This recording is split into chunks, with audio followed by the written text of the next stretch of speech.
Ce sont les derniers repas qu'ils dégustent au sein de l'EHPAD du Petit Banc à Vittel, car dans moins d'une semaine, ces 25 résidents déménageront dans l'un des services du centre hospitalier de l'Ouest Vosgien, spécialement réaménagé pour les accueillir. Un changement bienvenu pour certains, mais une petite appréhension pour d'autres. Nous sommes obligés. Là, ici, on était très bien parce qu'il y a de la verdure. L'hôpital, c'est l'hôpital. Là, on est enfermé. Ouais. Donc vous êtes mitigé à cette idée. Bien sûr, ça me plaisait beaucoup ici. Je ne suis pas stressée. C'est mes enfants, mes petits-enfants qui sont débrouillés avec. Et vous, ça va vous changer un peu? Ah ben, c'est mieux qu'ici. C'est plus moderne. Un déménagement devenu nécessaire sur recommandation de l'ARS puisque l'ancien bâtiment ne répondait plus aux normes de sécurité. Ces 4 prochaines années, c'est donc ici que sera délocalisé l'EHPAD dans cet ancien service de soins de suite et réadaptation, fermé au chauve depuis plus de 5 ans, faute de médecins disponibles. C'était une opportunité puisqu'il y avait une exigence de monsieur le maire que les résidents puissent rester sur Vittel.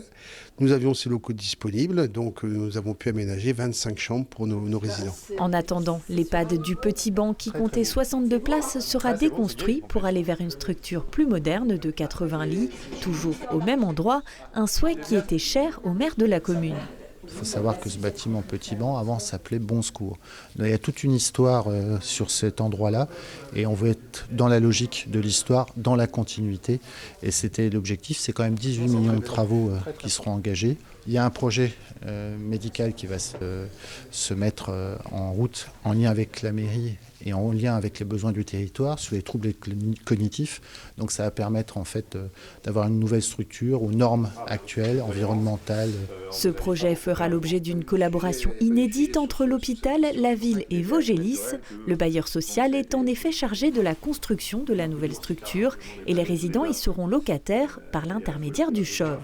À partir du moment où il y a une problématique concernant le logement de personnes âgées, Vosgelis répond présent. Alors il répond présent par le maintien à domicile, il répond présent par des dispositifs qui sont l'habitat inclusif. Et puis là on nous dit, écoutez, il y a besoin de reconstruire un EHPAD, donc on répond présent. Et puis à la fin des fins, c'est de se retrouver dans 48 mois en disant, écoutez, on a un bâtiment qui est exemplaire au titre de sa fonction d'EHPAD, c'est-à-dire pour le confort, la sécurité, le vivre ensemble des personnes âgées qui y seront. Un nouvel EHPAD aux dernières normes environnementales, équipé de technologies de pointe pour plus de confort et de sécurité. Livraison prévue donc d'ici 2029.